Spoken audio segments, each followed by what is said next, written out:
Fallout takes place in an alternate history America, where 1950s optimism ran on atomic power.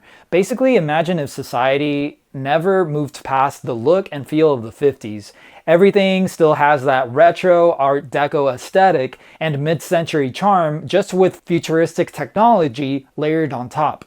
Robot helpers, laser weapons, nuclear-powered cars.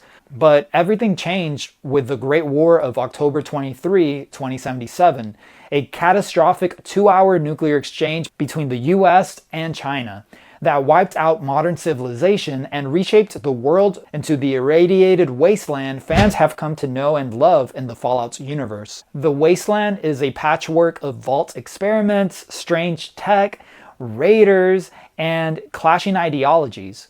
From Vault-Tec's twisted social experiments to the Brotherhood of Steel's crusade for lost technology, every corner of Fallout's world tells a story.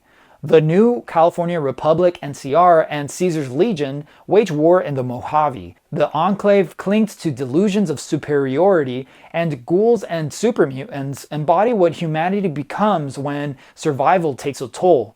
Ghouls are people who survived centuries of radiation, their humanity slowly eroding at the cost of immortality. Supermutants are twisted by the forced evolutionary virus. Both are reflections of what happens when the fight to adapt goes too far. Haunting reminders that in Fallout, survival always comes with a price.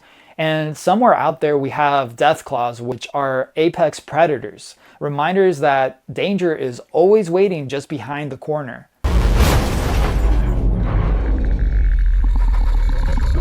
For me, that backdrop has always hit differently. Fallout isn't just another post-apocalyptic series. It's a mood, a sense of eerie curiosity and haunting beauty, where every crumbled building and rusted vault feels alive, with stories waiting to be uncovered, a prime example of environmental storytelling done right. I remember stepping out of Vault 101 in Fallout 3 and being floored by that moment of freedom and dread. It's the same feeling that really keeps me coming every time back to the series of games. The mystery of the unknown and the desire to just really explore the wasteland. Before the apocalypse became iconic though, the franchise itself was evolving behind the scenes.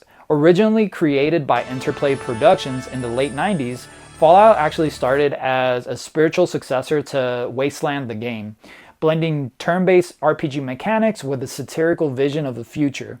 Its world, part 1950s pulp, part Cold War paranoia, stood out in an era dominated by high fantasy and sci-fi shooters. When Bethesda took over in the mid-2000s, the series shifted to first-person exploration, introducing a new generation of players to its moral dilemmas, dark humor, and lore.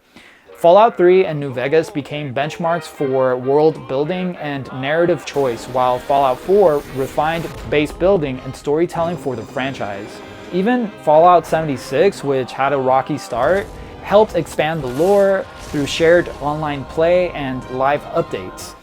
Fallout's DNA now runs through countless games. You can see its influence in games like Outer Worlds, Cyberpunk 2077, and Metro Exodus, just to name a few. For players like me though, it's not just a post-apocalyptic RPG anymore.